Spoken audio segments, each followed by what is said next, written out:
اور اسی طرح سے علامہ اقبال ہیں یا جنہوں نے بھی اس تحریک کے اندر حصہ لیا ہے، ان کی زندگی پڑھیں، آپ کو ان کی زندگی میں یہی چیز ملے گی کہ اس ملک کو اس لیے بنایا جا رہا ہے تاکہ مسلمان آزاد ہو کر اللہ اور اس کے رسول کو راضی کریں۔ اب خوشی کے اندر بھی ہمیں ایسے طریقے اپنانے چاہیے کہ جن سے اللہ اور اس کے رسول راضی ہوں، نہ کہ ناراض ہوں۔ یعنی جس طرح کہ ہماری خوشی گانے سے ہے، ہماری خوشی اسی طرح سے بازاروں کے اندر دوڑنے کے اندر ہے، نماز چھوڑنے سے، یا اسی طرح سے بلند آواز سے شور مچانا، یا موٹر سائیکل پہ جانا الٹا سیدھا کر کے، یا اس کا سلنسر نکال کر شور مچانا، یہ وہ خوشی ہے جس کو اللہ اور اس کے رسول بالکل بھی پسند نہیں کرتے۔ تو اس لیے میرے بھائیوں، انسان کو اپنی خوشی کا طریقہ بھی ایسے رکھنا چاہیے کہ جس طریقے کو اللہ اور اس کے رسول نے پسند کیا ہے۔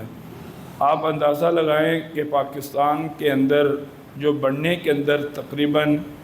بعض لوگ کہتے ہیں کہ 6 لاکھ لوگوں کی قربانیاں ہیں، کہ یعنی جب پاکستان بڑھ رہا تھا اس وقت سکھوں نے اور ہندوؤں نے 6 لاکھ مسلمانوں کو ذبح کیا تھا، اور بعض لوگ کہتے ہیں کہ تقریباً 13 لاکھ مسلمان اس یعنی پاکستان کے بڑھنے کے اندر شہید ہوئے اور قربان ہوئے، اور بعض لوگ یہ بھی کہتے ہیں کہ 20 لاکھ مسلمان جو ہے یعنی پاکستان بڑھنے کے لیے قربان ہوئے اور شہید ہوئے۔ خیر، پاکستان جب بنا، پاکستان کی بنیادوں کے اندر مسلمانوں کا خون ہے، اور اگر آپ تاریخ کی کتابیں پڑھیں کہ ہزاروں بچیوں کو کنوؤں میں ڈالا گیا، ہزاروں لوگوں کو دریا کے اندر ڈالا گیا، اور اسی طرح سے کہ ماں باپ نے اپنی بیٹیوں کو خود دریاؤں کے اندر ڈال دیا تاکہ سکھ پکڑ کر ان کی عزت نہ لوٹیں۔ گویا کہ پاکستان کی بڑھنے کے اندر ایک ایسی کہانی ہے، ایک ایسی دردناک یعنی اس کی جو ہے سٹوری ہے، اگر انسان اس کو پڑھے تو انسان کی آنکھوں میں آنسو آتے ہیں کہ کس طرح ہمارے بڑوں نے قربانیاں دیں، کس طرح ہمارے بڑے اجڑے اور اجڑ کر پاکستان آئے، اور کس طرح کہ انہوں نے اپنے وہ بستے ہوئے گھر، اپنے بستے ہوئے جو ہے گاؤں، اپنے بستے ہوئی آباد زمینیں صرف پاکستان کی خاطر وہاں چھوڑ کر وہ پاکستان آئیں، اور اس لیے آئیں کہ یہاں آ کر سکون کے ساتھ وہ اللہ کی عبادت کریں اور اللہ کو راضی کریں۔ آج بھی ہم نے سنا ہے بڑے بڑے لوگوں سے کہ جو لوگ پوری دنیا کے چکر لگاتے ہیں، پوری دنیا کے سفر کرتے ہیں، ہندوستان بھی ان کا آنا جانا ہوتا ہے، کہ وہاں مسلمان بستے ضرور ہیں لیکن ہر وقت ان کو خوف رہتا ہے کہ کسی وقت بھی ہندو ہم پہ حملہ کر سکتے ہیں، ہمارے گھروں کو آگ لگا سکتے ہیں، ہماری مسجدوں پہ قبضہ کر سکتے ہیں، اور اسی طرح سے ہماری کھڑی کھیتیوں کو آگ لگا سکتے ہیں، کہ وہاں آج بھی ان مسلمانوں کو خوف رہتا ہے۔ حالانکہ پاکستان سے زیادہ وہاں مسلمان بستے ہیں، لیکن اللہ کا شکر ہے کہ یہاں مسلمان کو نہ عبادت کے اندر کسی کا خوف ہے، نہ اللہ کو راضی کرنے کے اندر کسی کا خوف ہے، نہ ہی اپنے گھر کے اندر بیٹھا ہے۔ ہاں، چھوٹے موٹیاں پریشانیاں ضرور ہیں کیونکہ یہاں انصاف کی کمی ہے، اور اسی طرح سے گناہ کی توبہ نہیں ہے، اور لوگ جو ہے عدل ان کے ساتھ ہوتا نہیں، جس کی وجہ سے کچھ آوارہ قسم کے لوگوں کا خوف رہتا ہے، چور ڈاکو کا خوف رہتا ہے، لیکن اس ملک کے اندر ایک رائی کے دانے کے برابر بھی ہمیں خوف نہیں کہ کوئی باہر سے آئے گا اور ہمیں نقصان پہنچائے گا۔ یہ اللہ تعالیٰ کا ہمارے اوپر خاص فضل ہے۔ بلکہ ہم نے ایسے لوگوں کی کہانیاں بھی پڑھی ہیں کہ مکہ اور مدینہ ایک ہمارا ایمان ہے، وہاں کی زندگی کا اپنا ایک ماحول ہے کہ وہاں جا کر لوگوں کو سکون ملتا ہے۔ مکہ کے اندر اللہ کا گھر ہے، مدینہ کے اندر اللہ کے محبوب کا گھر ہے۔ آپ مکہ رہیں آپ کو سکون ملے گا، آپ مدینہ رہیں آپ کو سکون ملے گا۔ لیکن ان دونوں ملکوں کے بعد آپ پوری دنیا کی سیر کریں، پوری دنیا میں جائیں، آپ کو ٹھیک ہے وہاں قانون کی پابندیاں ملیں گی، خوشحالی ملے گی، آپ جہاں بھی جائیں آپ کو کچھ نہ کچھ ملے گا، لیکن جو مزہ، جو سکون پاکستان میں ملتا ہے پاکستانیوں کو، وہ اللہ کی قسم پوری دنیا میں کہیں بھی نہیں ملتا۔ اگر انسان پردیس کے اندر 40 سال بھی رہ لے،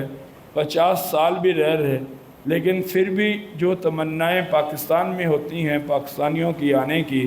چاہے کوئی انسان برطانیہ میں رہتا ہے یا کوئی امریکہ میں رہتا ہے، کسی یورپ کے ملک میں بھی رہتا ہے، لیکن اس کی دل میں جو پاکستان کی محبت ہے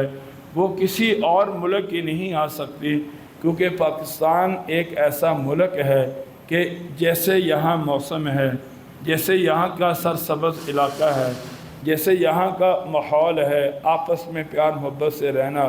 اور اسی طرح سے گاؤں والوں کی زندگی ہے یا شہر کی زندگی ہے یا پاکستانیوں کا یہاں ایک دوسرے کے پاس آنا جانا ہے، غمی خوشی کے اندر جس طرح ایک دوسرے کے شریک ہونا ہے، یہ پوری دنیا کے اندر کہیں بھی تمہیں یہ چیزیں نہیں ملے گی۔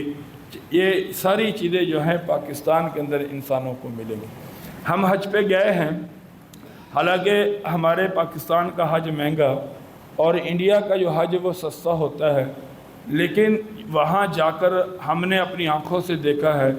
کہ جو عزت، جو مقام پاکستانی یعنی جس طرح عزت سے رہتے ہیں اور جس طرح وہ سکون سے حج کرتے ہیں کہ ان کو کوئی کھانے پینے کی فکر نہیں ہوتی، کسی چیز کی کوئی پرواہ نہیں ہوتی، وہ چیزیں تمہیں ان مسلمانوں کے اندر نہیں ملیں گی۔ کہیں نہ کہیں کمیاں ضرور ملیں گی۔ کیونکہ جو چیزیں، کیونکہ لا الہ الا اللہ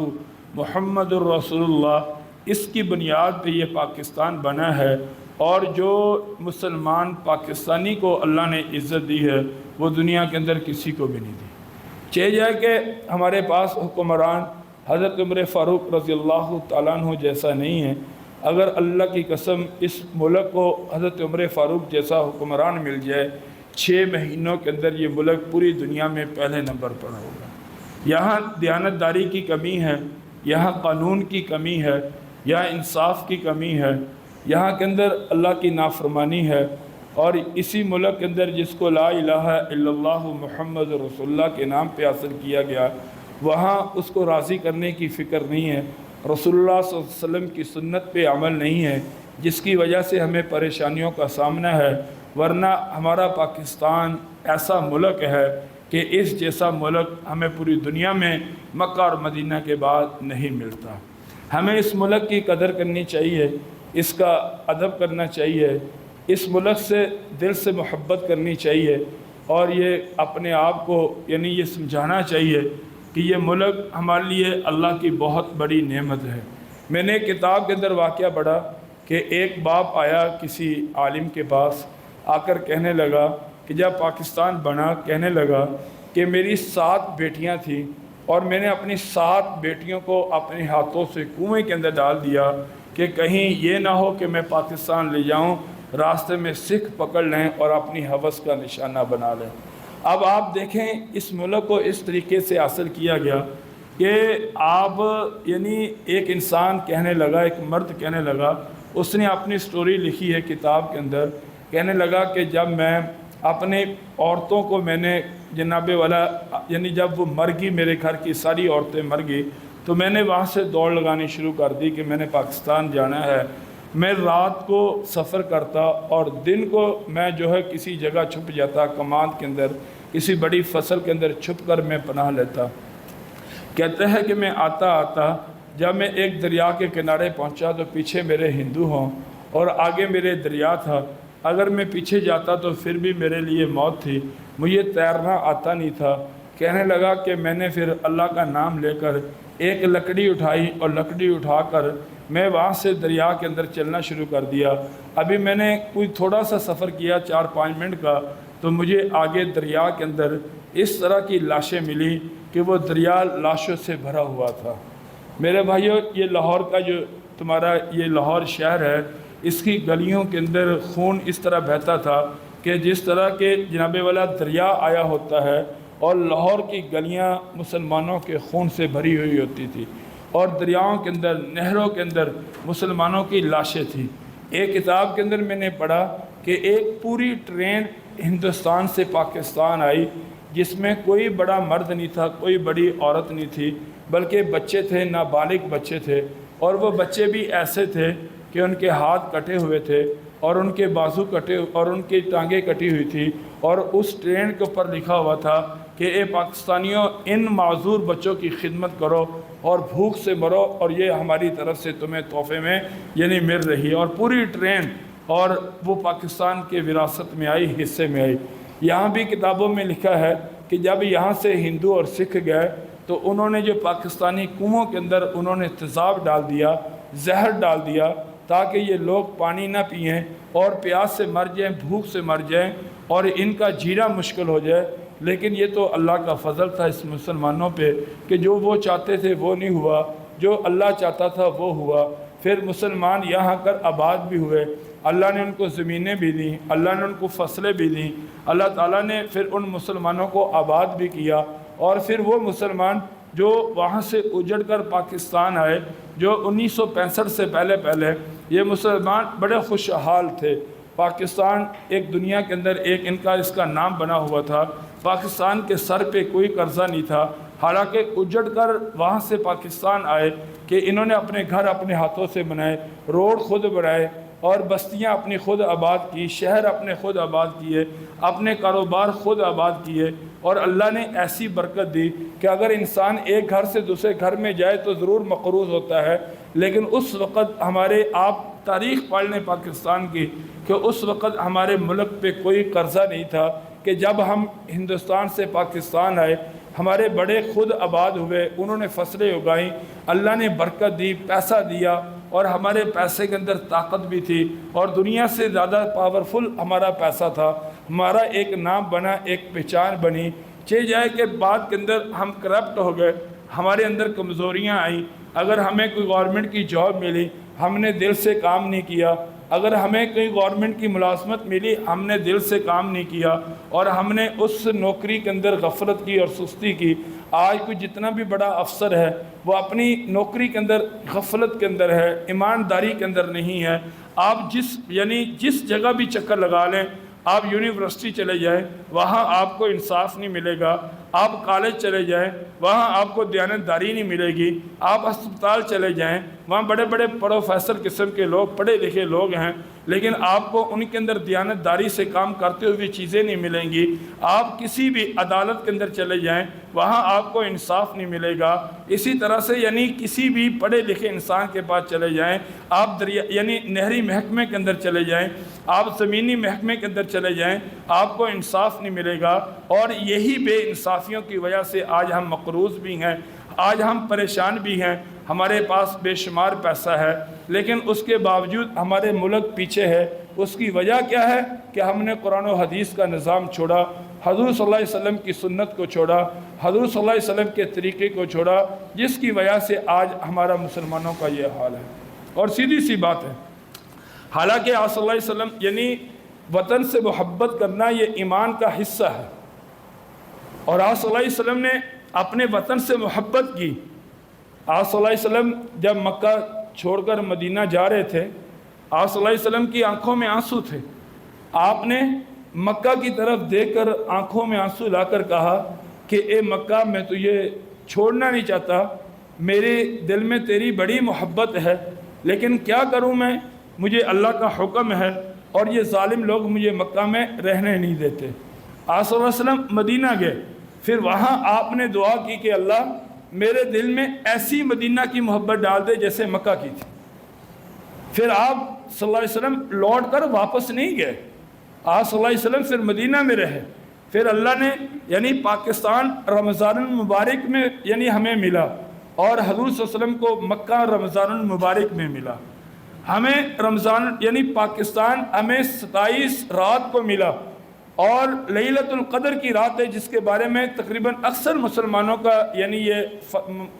کا یہ کہنا ہے کہ لیلۃ القدر کی رات جو ہے وہ 27 رمضان المبارک کی ہے، اور میں نے بڑے بڑے علماء سے بھی سنا ہے،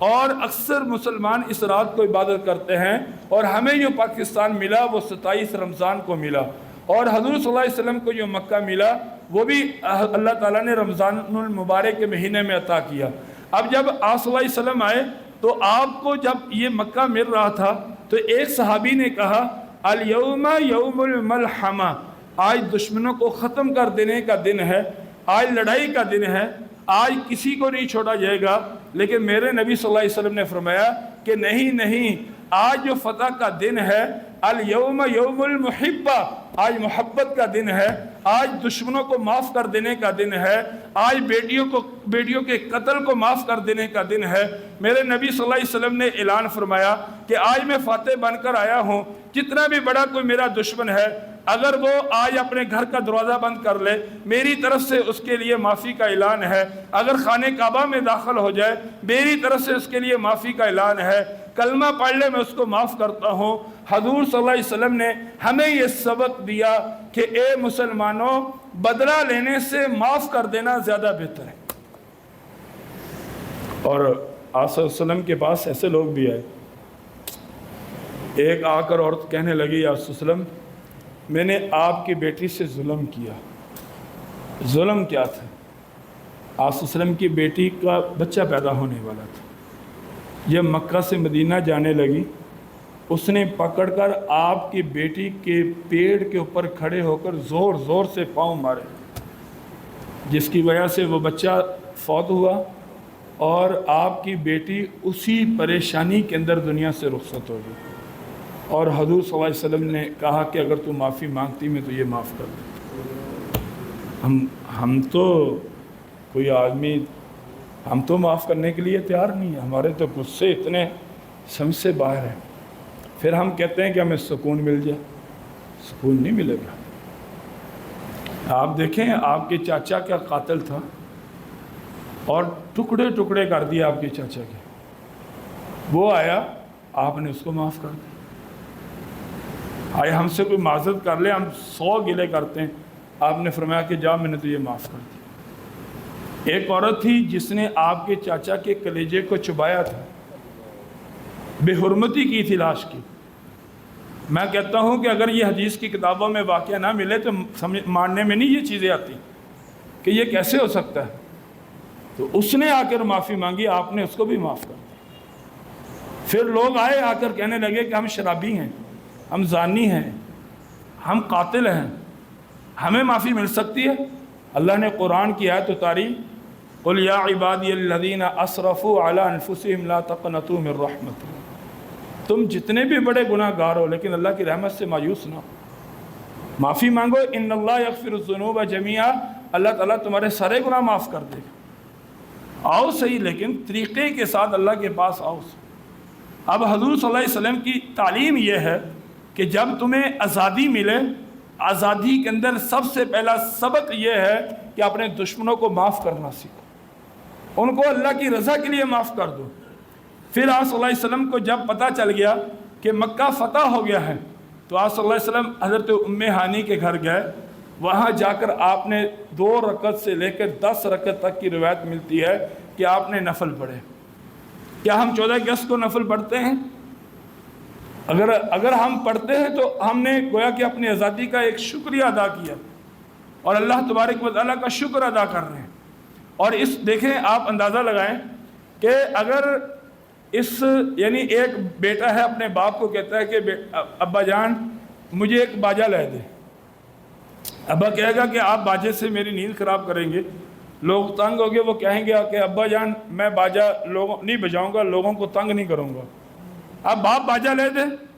اب جب باجا باپ لے دے،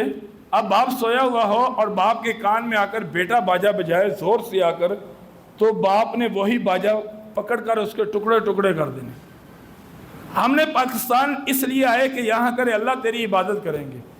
اور رسول اللہ صلی اللہ علیہ وسلم کی سنت کے مطابق عمل کریں گے، لیکن ہم نے اپنے عمل سے یہ چیزیں ثابت نہیں کی، اس لیے اللہ تعالیٰ نے ہم سے وہ آزادی چھین دی۔ اب ہمارے پاس ملک ہے، لیکن جس نام پہ اس ملک کو حاصل کیا گیا تھا وہ چیزیں ہمارے پاس نہیں ہیں، اور اسی وجہ سے آج ہم پریشان بھی ہیں، اور جو ہم چاہتے تھے وہ نہیں مل رہا ہمیں۔ اس کی وجہ جب ہم نے اللہ اور اس کے بجلی چلا دیں جب ہم نے اللہ اور اس کے رسول کو راضی نہیں کیا، ہماری خوشی اللہ اور اس کے رسول کی سنت کے مطابق نہیں ہے، تو میرے بھائیوں یہ بات یاد رکھیں، پھر اللہ تعالیٰ وہ چیزیں ہم سے لے لیتے ہیں۔ 1000 سال ہم نے اس بر صغیر پہ مسلمانوں نے حکومت کی، 1000 سال، اور انگریزوں نے ہم پہ کیوں حکومت کی؟ اس کی وجہ کیا تھی کہ انہی مسلمانوں نے اللہ اور اس کے رسول کی نافرمانی شروع کر دی، شرابیں شروع کر دی، زنا شروع کر دیا،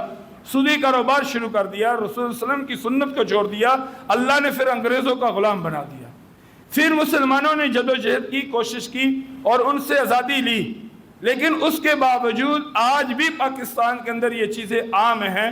کہ غیبت عام ہے، زنا عام ہے، شراب عام ہے،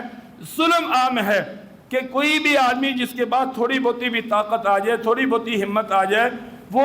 کمزور بھائیوں کے اوپر ظلم کرنے سے باز نہیں آئے گا، کمزور لوگوں کے اوپر ظلم کرنے سے باز نہیں آئے گا، اور یہ چیزیں اللہ اور اس کے رسول کو بالکل بھی پسند نہیں۔ حضور صلی اللہ علیہ وسلم آزادی پہ نفل پڑھ رہے ہیں، آزادی پہ خانہ کعبہ کے اندر آ کر اللہ کا شکر ادا کر رہے ہیں، اور ہم آزادی کی خوشی کے اندر اللہ کے گھر سے دور ہو رہے ہیں، اللہ اور اس کے رسول سے دور ہو رہے ہیں۔ ہمارے اور حضور صلی اللہ علیہ وسلم کے جو ہے جناب والا کتنا فرق ہے، اور آزادی اتنی بڑی نعمت ہے۔ آپ سوچیں، ان لوگوں سے پوچھیں جو کسی کے متحد زندگی گزار، جن کو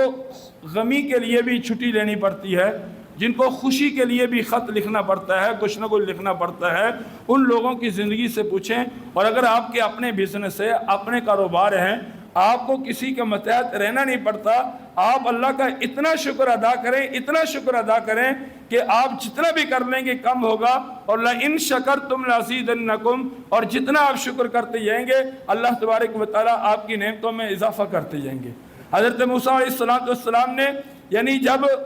فرعون کو دعوت دی اسلام کی، فرعون کہنے لگا میں نے تجھے پالا، فرمایا تو نے ہمیں پالا نہیں، تو نے ہمیں اپنا غلام بنا کے رکھا ہے، تو نے کون سا ہم پہ احسان کیا؟ اب پہلی میری درخواست یہ کہ تو بنی اسرائیل کو آزاد کر دے۔ بنی اسرائیل تیری آزادی چاہتی ہے، اور لے کر چل پڑے، اور اللہ تعالیٰ نے پھر اسی دریا سے ان کو کامیاب کیا اور فرعون کو ناکام کیا، اور یہ ثابت کیا۔ اس لیے بھائیو، ہم ایک آزاد قوم ہیں، ہمیں آزاد رہنا چاہیے۔ اگرچہ ہم اس ملک کے اندر نظام کے اندر تبدیلی نہیں لا سکتے، ہمارے بس کی بات نہیں ہے، لیکن ہم دعا تو کر سکتے ہیں، ہم دل میں ایک تمنا تو کر سکتے ہیں، اپنے حصے کی ایک کوشش تو کر سکتے ہیں۔ اگر ہم گھر کے بڑے ہیں، بہن بھائیوں کے اندر انصاف کریں، چھوٹوں کے اوپر شفقت کریں، اگر ہم ایک قبیلے کے بڑے ہیں وہاں پہ انصاف قائم کریں، اگر اللہ تعالیٰ نے ہمارے ساتھ کچھ لوگوں کا یعنی تعلق رکھا ہے اس کے ساتھ انصاف سے کام آئیں، کہ ہم اپنے حصے کی روشنی ڈالیں۔ ہمیں یہ نہیں کہ فلانا یہ کر رہا ہے، فلانا یہ کر رہا ہے، مجھے یہ سوچنا چاہیے کہ میں کیا کر رہا ہوں، کیا میں ظالم تو نہیں ہوں، کیا میں غیبت تو نہیں کر رہا، کیا میں گناہ کے اندر شریک تو نہیں ہوں، کیا میں لوگوں کا حصہ تو نہیں کھا رہا، کیا میں لوگوں کو نقصان تو نہیں پہنچا رہا۔ ان چیزوں کے اندر ہر انسان خود بچ جائے اور خود اپنے ذہن کے اندر یہ بات بٹھا لے کہ میں نے کرنا ہے تو انشاءاللہ نفع کرنا ہے، کسی کا نقصان نہیں کرنا۔ اگر ہم اتنے لوگ بھی سوچ لیں تو یاد رکھیں کہ جتنے لوگوں کا ہمارے ساتھ تعلق ہے کم سے کم ان کی زندگی میں تو آسانیاں ہوں گی۔ اللہ سے دعا ہے اللہ عمل کی توفیق نصیب فرمائے۔